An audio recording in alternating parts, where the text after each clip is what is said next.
Bonjour. Qu'est-ce qu'on peut retenir de l'élection, la proclamation et les émeutes post-électorales?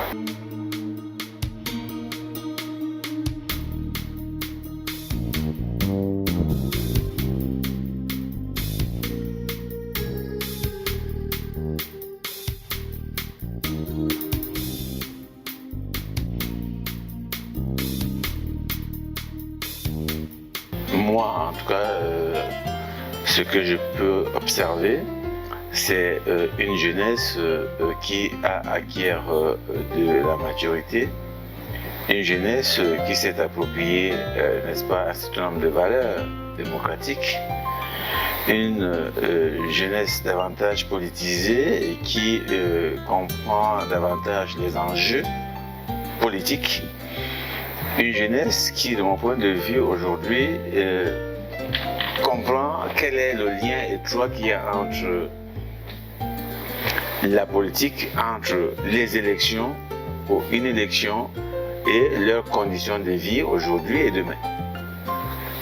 Une jeunesse qui est désormais consciente de ce que il y a un élément déterminant de leur vie qui est le choix, n'est-ce pas, de leurs représentants.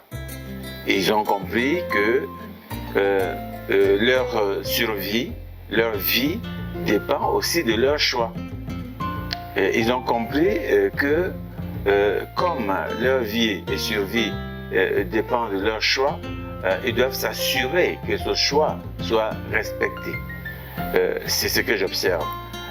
On l'a vu avant l'élection, avec la mobilisation des jeunes à aller s'inscrire. On le voit, on l'a vu le jour du scrutin avec des jeunes qui étaient très présents et qui voulaient effectivement accomplir leur devoir. On a vu ces jeunes-là se mobiliser pour protéger leur vote. On a vu des jeunes qui, même après, n'est-ce pas, le scrutin, sont restés en éveil pour s'assurer que le résultat sorti des urnes va être respecté. C'est très rare ça, parce que je n'ai pas souvenance de ce que des gens aient réagi à cette étape entre la clôture des commissions locales de vote et l'ouverture des commissions départementales de vote. De mémoire, c'est la première fois que je vois des gens aller voir et s'assurer que les procès-verbaux sortis des commissions locales de vote vont être les mêmes que les PV des commissions départementales. On a pu voir, n'est-ce pas, des endroits où des jeunes ont identifié ce qu'ils ont appelé la falsification, n'est-ce pas, des procès-verbaux. C'est un élément nouveau qui montre que le message qui consistait à contrôler son vote du jour du scrutin jusqu'à la proclamation des résultats est passé. C'est-à-dire les jeunes se sont appropriés que l'élection ne se joue pas seulement le jour du scrutin.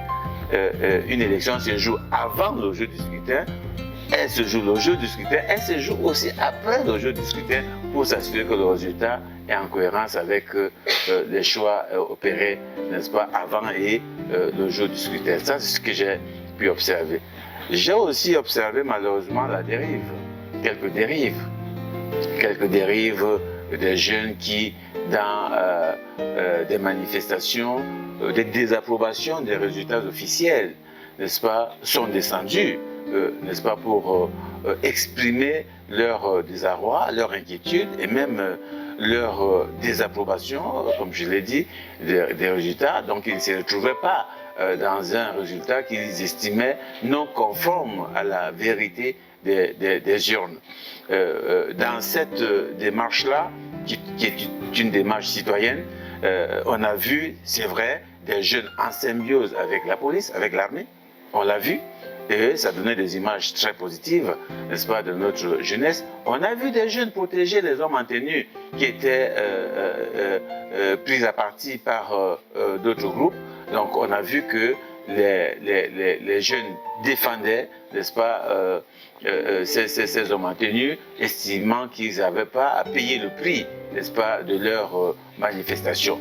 Donc ça, c'est des choses positives que j'ai pu relever. Maintenant, à côté, il y a eu des dérives, n'est-ce pas, des jeunes, des dérives qui se caractérisent par des actes de pillage et de destruction des biens privés et même publics.